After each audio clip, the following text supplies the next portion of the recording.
కారణం ఉండక్కర్లేదు.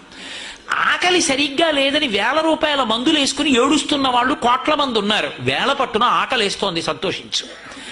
దాహం వేస్తే మంచినీళ్లు లోపలికి వెళ్ళక మధ్యలో కన్నం పెట్టి గొట్టం పెడితే ముక్కులోంచి పోసుకుంటున్న వాళ్ళు ఉన్నారు.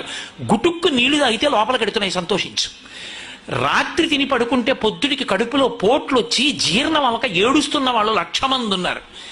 తిన్నది గుండ్రాయి అయినా సరే తెల్లారేటప్పటికి జీర్ణం అయిపోతోంది, సంతోషించు.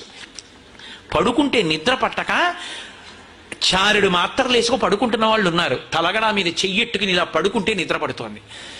పుస్తకం ఉంటే తప్ప మాట్లాడలేని వాళ్ళు ఉన్నారు. వేదిక ఎక్కి కూర్చుని మాట్లాడడం మొదలు పెడితే గంగా ప్రవాహంలో వస్తోంది, సంతోషించు ఈశ్వరుడి కారుణ్యానికి. కొంతమంది కూర్చోలేని వాళ్ళు ఉన్నారు, కూర్చుంటున్నావు. నడవలేని వాళ్ళు ఉన్నారు, నడుస్తున్నావు. చూడలేని వాళ్ళు ఉన్నారు, చూస్తున్నావు. వినలేని వాళ్ళు ఉన్నారు, వింటున్నావు. ఈశ్వరుడు నీకు ఇచ్చిన దానికి ప్రతి క్షణం తృప్తితో ఓలలాడిపోవాలి. ఎన్ని మాటలు కృతజ్ఞత చెప్తావు. అది మానేసి ఎప్పుడు ఏదో పోయిందాన్ని తలుచుకుని ఏడవడం కాదు, వచ్చేదాన్ని ఊహించుకుని అలా జరిగితే బాగుండని కనుబొమలు ఎగరేయడం కాదు.